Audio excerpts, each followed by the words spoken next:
Boa noite a todos. Iniciamos o nosso estudo da introdução do Livro dos Espíritos.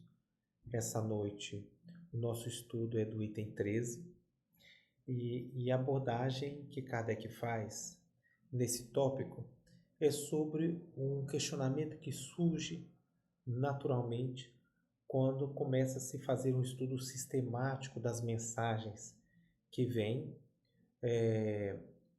apresentando uma divergência quanto à compreensão ou à forma de expressão para o mesmo conteúdo, por exemplo, para a mesma temática.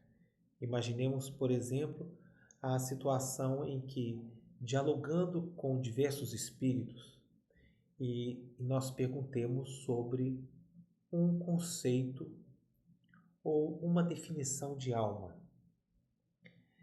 E pela própria experiência de Kardec e os seus estudos, e a gente também pode confirmar na prática mediúnica, cada espírito ou as definições são tão variadas quanto a quantidade de espíritos que se comunicam. E essa divergência na linguagem dos espíritos é algo que, a princípio, para a pessoa que está iniciando os estudos, é tomada muitas vezes como uma contradição quanto à compreensão. E afinal de contas, se todos são espíritos, todos estão na vida espiritual, ou como nós costumamos chamar, na vida maior, eles não deveriam ter a mesma compreensão? Eles não deveriam nos dar a mesma explicação? É muito importante, né, uma compreensão que, como nós já abordamos em outros itens, a, a condição dos espíritos, das almas dos homens que viveram na Terra, elas divergem em dois grandes aspectos, a depender do seu grau evolutivo. Um aspecto é o do conhecimento. O conhecimento humano, ele é muito vasto. Então, se nós pudéssemos resumir em três grandes naturezas de conhecimento, e que não é totalmente adequado, mas só a nível de ilustração, nós temos conhecimentos filosóficos, nós temos conhecimento científico, nós temos conhecimento religioso e tantos outros. Então, imagine que a abordagem da realidade sobre, por exemplo, o ser humano. Se nós formos conversar e fizermos entrevista com as pessoas, com os nossos companheiros de trabalho, ou na universidade, ou no laboratório de ciência, nós vamos encontrar também uma diferença, às vezes até uma aparente contradição no que cada um caracterizaria como sendo o ser humano. O que realmente nos caracteriza como seres humanos? Se nós pararmos para pensar, cada um aqui vai ter inúmeros aspectos. E mesmo dentro da ciência, ou seja, a biologia, a medicina, a psicologia, cada um vai ter uma abordagem ou características, ou nível de conceituação diferenciado, porque vai estar relacionado a uma realidade que ela é muito mais complexa do que nós conseguimos abordar numa única definição. Imagine, se nós formos pensar do ponto de vista biológico, nós temos o nível químico, nós temos o nível celular, nós temos o nível do tecido, nós temos o nível dos órgãos, dos sistemas dos órgãos, nós temos o nível dos sistemas de sistemas e o nível do corpo como um todo. E aí, se extrapolarmos o comportamento, a emoção, então toda a realidade que nós podemos compreender a respeito de nós mesmos, ela é muito ampla. E a respeito propriamente da vida após a morte, o conhecimento e a capacidade de explicação e de síntese, ela vai variar ao infinito, segundo a própria abordagem. Se nós pedimos a opinião a respeito de uma questão social ou de uma notícia que esteja ocorrendo no mundo, como por exemplo dessas ameaças de guerra ou das guerras que estão acontecendo, e pedimos opinião a um advogado, a uma pessoa que tem como formação e trabalho a advocacia, e depois pedimos a um que é médico, a outro que é professor, a outro que ele trabalha do ponto de vista do artesanato, ou a uma pessoa que vive na casa, que cuida da casa, nós vamos ver que as explicações e as abordagens terão o viés do que a pessoa vive. Então, o conhecimento é um dos aspectos muito importantes quando nós abordamos a realidade espiritual, de entendermos que o conhecimento entre os espíritos eles variam segundo a própria experiência que eles têm, quanto o nível de compreensão. Porque não é só, por exemplo, se conversamos com um advogado, que ele terá as características, o jargão do direito, mas também a sua própria capacidade de análise e de uso daqueles conhecimentos ou daquele campo de conhecimento específico. Um segundo aspecto importante é o aspecto da moralidade. Então, a moralidade, o desenvolvimento moral, a sua preparação do ponto de vista dos valores também variam ao infinito entre os espíritos, porque estamos numa grande escola, como eles falam, que é a Terra, o nosso planeta, e que a espiritualidade que vive em torno do nosso planeta é a continuidade das experiências que temos na Terra. Então, essa variedade de comportamento, ela prevalece no mundo espiritual. É muito comum e ao mesmo tempo muito claro a seguinte colocação: a morte, ela não santifica ninguém e nem demoniza ninguém. A morte é simplesmente deixarmos o corpo e liberarmos a essência espiritual, que tem a sua própria individualidade e carrega toda a experiência que nós acumulamos nessa experiência, nessa existência, como em outras. Então, nós somos o que somos e trazemos a nossa individualidade completa na nossa própria forma de abordar as novas experiências. Então, uma coisa muito importante quando iniciamos os estudos e temos várias mensagens e começamos a estudá-las, a entender que essa divergência na linguagem dos espíritos, ela advém principalmente desses dois aspectos, do desenvolvimento do conhecimento e das diversas áreas, e dependendo do campo que nós estamos abordando, quanto do desenvolvimento moral.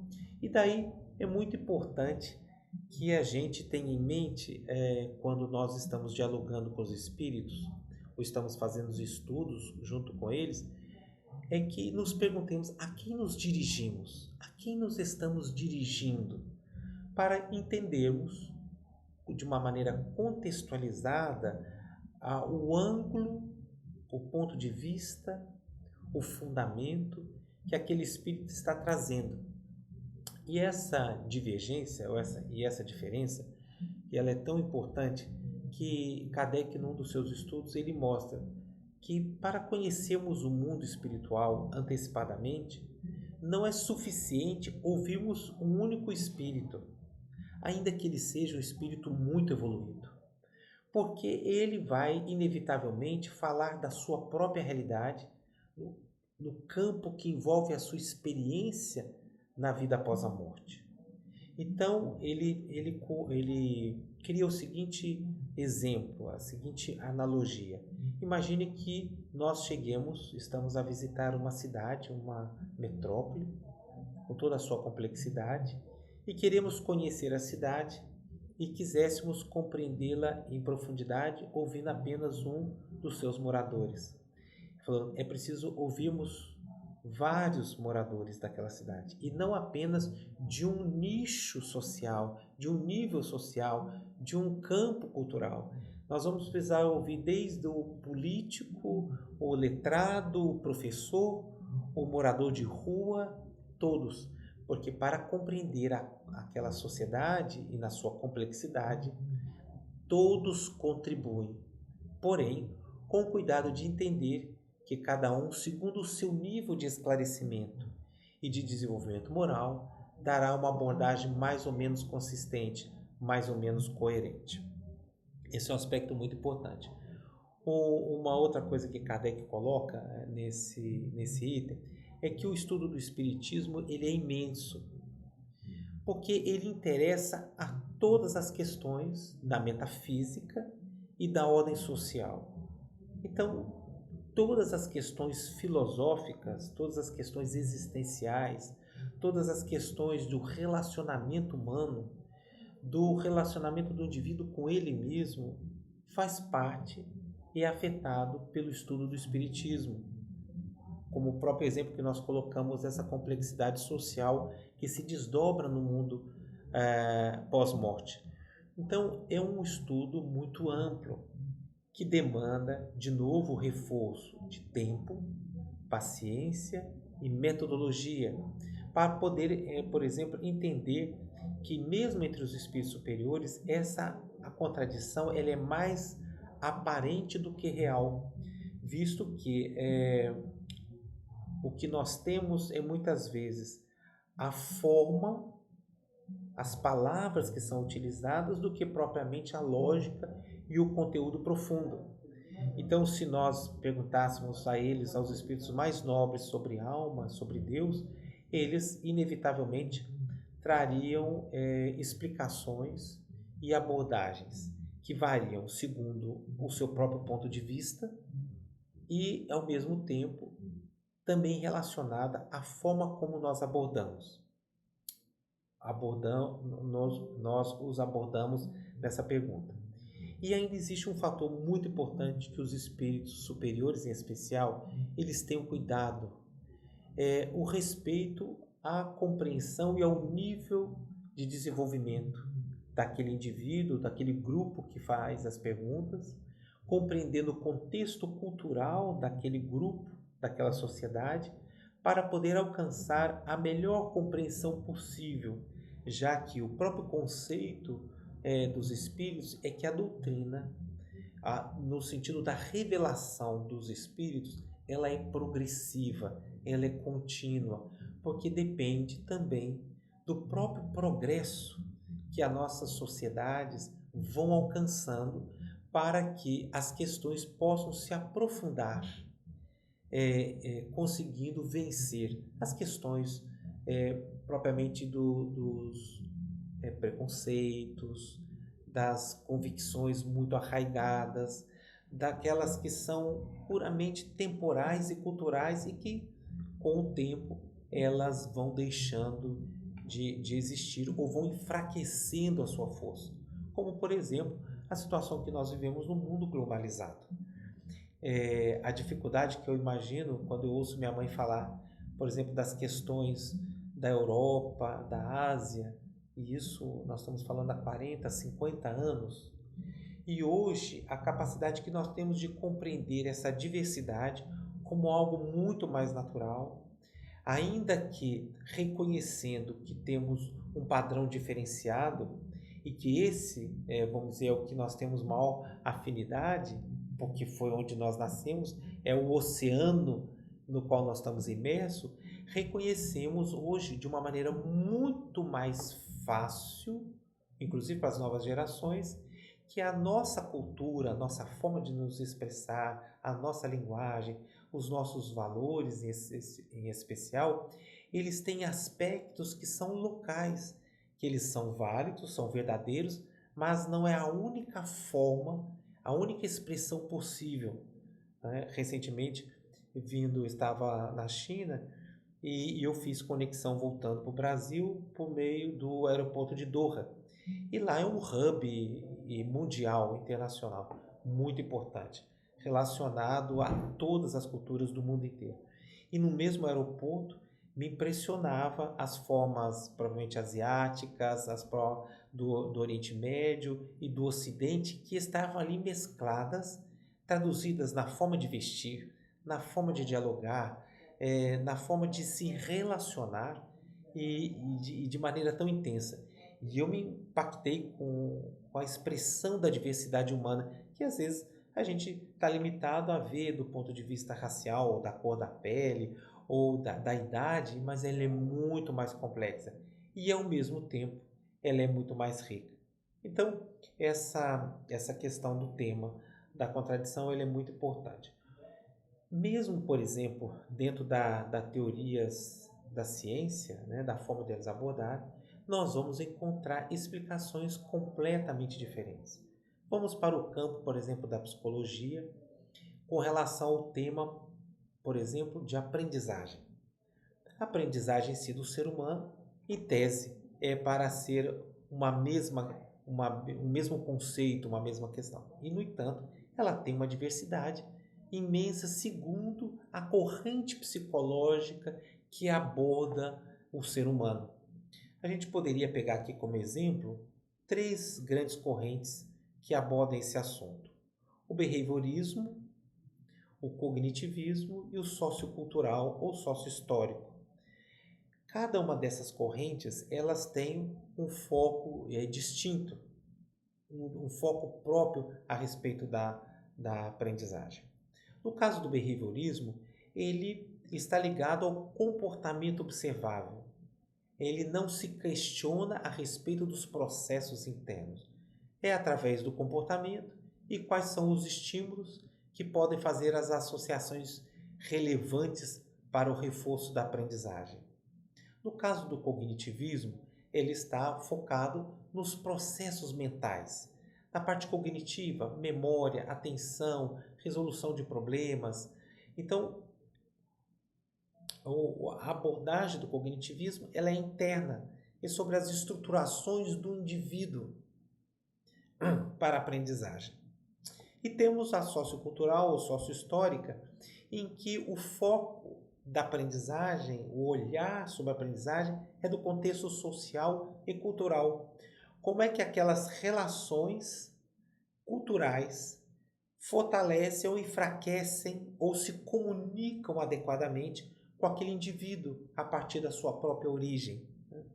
Então, logicamente, nós vamos numa situação do behaviorismo a um papel passivo na aprendizagem, a um extremo de ativo ou ativo interdependente no caso do sociocultural. Então, o ambiente ele passa a ser central, a influência do ambiente ela é muito forte no behaviorismo, e no sociocultural é uma visão mais mediadora, mais essencial. E do ponto de vista do cognitivismo, ele passa a ser secundário, porque o indivíduo passa a atuar a partir da sua estruturação para aprender. E com isso, as formas de abordar e fortalecer a aprendizagem vai variar do reforço e repetição, no caso do behaviorismo, que em inglês significa comportamento, vai a uma colaboração e a mediação, então dos grupos, das relações sociais, a uma organização e construção do indivíduo. Essas três abordagens, elas estão falando aspectos diferentes da aprendizagem. Se a gente fosse se restringir no aspecto mais superficial, nós diríamos que há contradições. Quando aprofunda-se e percebe-se que a realidade do ser humano no seu processo de crescimento e de aprendizado ele é complexo, então essas abordagens, no fundo, elas se complementam. Depende do aspecto e depende da pergunta. O que você está querendo abordar especificamente? Qual é o seu foco de trabalho? Então, isso é um exemplo para mostrar que mesmo nos mais avançados campos da ciência, como da psicologia, do entendimento do ser humano em termos de aprendizagem, que foi só esse tema que pegamos aqui, nós temos uma divergência de abordagem, mas não uma contradição. Não uma contradição sobre o ser humano. Se nós olhamos o ser humano, cada hora sob um aspecto, um desses aspectos que foram colocados pelo behaviorismo, pelo cognitivismo ou pelo sociohistórico, nós vamos chegar a uma compreensão da realidade e vamos conseguir atuar e ajudar o indivíduo no seu processo de aprendizagem. Logicamente, se nós conseguimos coordenar essa compreensão, vamos ver que elas abordam aspectos diferentes, mas complementares do mesmo processo no ser humano. Essa é a ideia a respeito do que Kardec aborda no item 13, sobre a aparente contradição na linguagem dos espíritos superiores.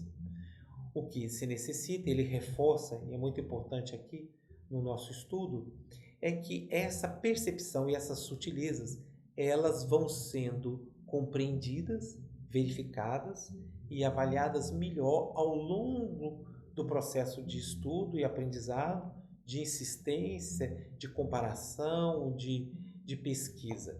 É algo que, para uma abordagem superficial, ela necessariamente não consegue alcançar essa compreensão. Então, é muito importante, de novo, a continuidade do estudo, né? A busca dos materiais mais consistentes, a criticidade, o perguntar o porquê, a que se deve aquela diferença. Isso para a prática daqueles que lidam com as reuniões mediúnicas, realmente verificando se as diferenças das abordagens elas estão apenas quanto à forma ou se elas realmente atingem o fundo. E aí sim, quando é uma questão de fundo, de realmente de lógica e compreensão essencial, é muito importante a vigilância, a comparação, a avaliação crítica, para que não seja tomado um equívoco em que é muito mais o fruto do preconceito, ou vamos dizer, do conhecimento limitado daquele indivíduo espiritual que está se comunicando, do que propriamente refletindo a realidade no seu sentido mais amplo. Então, o meu agradecimento pela participação de vocês e até a próxima semana.